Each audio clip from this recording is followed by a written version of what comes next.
സവാരി ഗിരിഗിരി.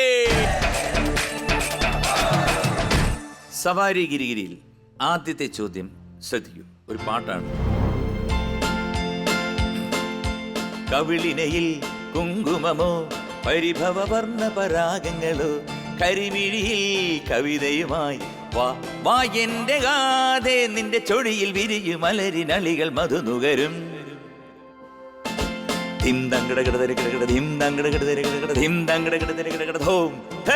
കവിളിണയിൽ കുങ്കുമമോ പരിഭവവർണ്ണ പരാഗങ്ങളോ കരിമിഴിയിൽ കവിതയുമായി വാ വാ എന്റെ ഗാഥേ. ഇതൊരു അടിപൊളി ഗാനമാണ്, എന്നാൽ ഒരു മെലഡി ഉണ്ട്, ഇതിനൊരു കഥയുണ്ട്.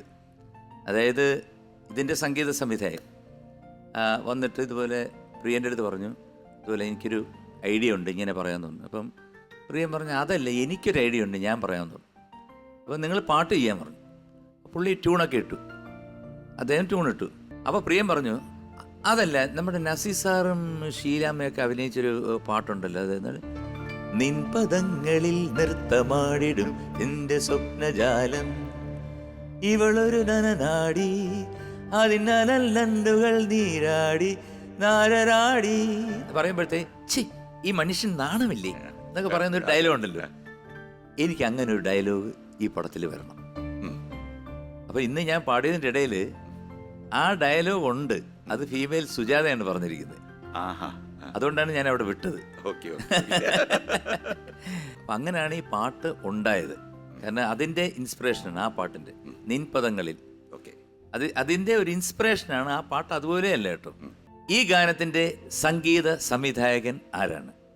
A Ouseppachan, B Jerry Amaldev, C Shyam. ഒരു സംശയമില്ല, ഔസേപ്പച്ചൻ.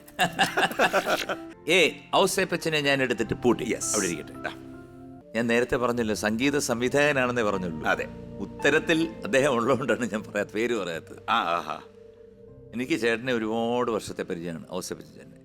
അതായത് ഒത്തിരി പാട്ടുകൾ, ഈ പാട്ടിന് മുമ്പും പ്രിയൻ്റെ ആദ്യത്തെ താളവട്ടം, പിന്നെ മുകുന്ദേട്ട സുമിത്ര വിളിക്കുന്നു. അപ്പോൾ അവിടെ വെച്ചേ എനിക്ക് പരിചയമാണ്. ഔസേപ്പച്ചൻ ചേട്ടൻ ഒരു ജീനിയസാണ് ശരിക്കും പറഞ്ഞു കഴിഞ്ഞാൽ. എത്രയോ നല്ല പാട്ടുകൾ ചെയ്ത ഒരു വലിയ great violinist and A composer and A singer also. പാടുകയും ചെയ്യും. Yes, nice person. യെസ്. പടത്തിൽ വല്ലതും ഇല്ല, അതില്ല.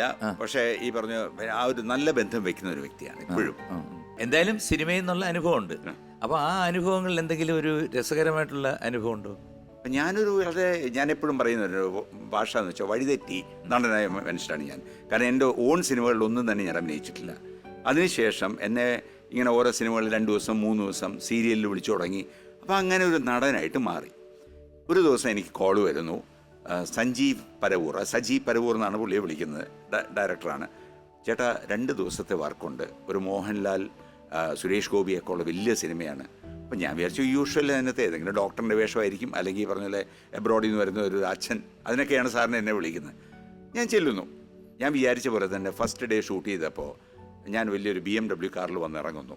വലിയൊരു മുതലാളിയാണ് ഞാൻ.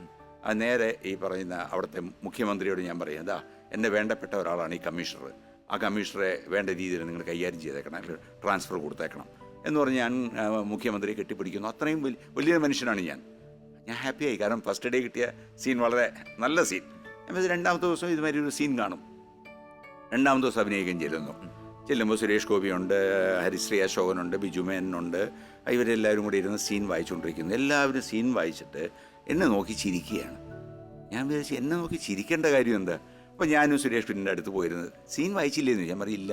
കാരണം എനിക്ക് അങ്ങനെ കാര്യമായിട്ടൊന്നും കാണൂലല്ലോ സാറിന്. എനിക്ക് സീൻ എടുത്ത് തന്നു.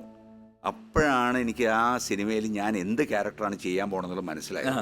അതായത് ആ സിനിമയിൽ സുരേഷ് ഗോപിയുടെ മകളെ വീട്ടിലിട്ട് പൂട്ടി നശിപ്പിച്ച് റേപ്പ് ചെയ്ത് കൊല്ലുന്നവർക്കാണ് ഞാൻ.